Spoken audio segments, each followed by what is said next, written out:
I think a big part of this too is looking at and thinking of how you're interacting with your employees about this new kind of way of managing them, right?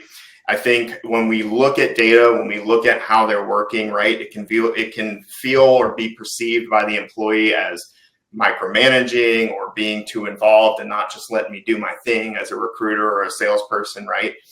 So being very open, transparent, and having a bi-directional feedback loop of why we're doing this, right? Why are we looking at this new information of this outbound activity, of your logging in the ATS, of your meetings, of your phone calls, of your emails, etc.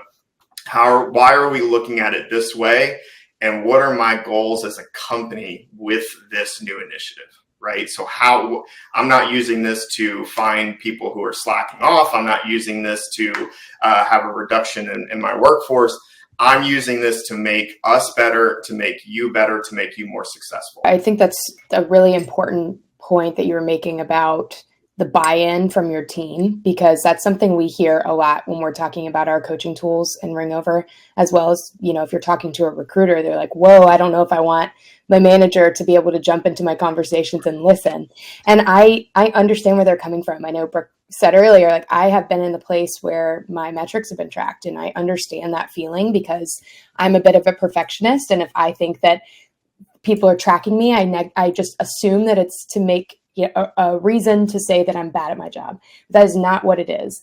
And if you can just communicate, like you said, it's a way to make you more money. It's also a way to be transparent with management, and there's an open conversation there available, because there's no question marks, there's no assumption, there's no reading between the lines of what's not there, which can happen if you don't have that data in front of you.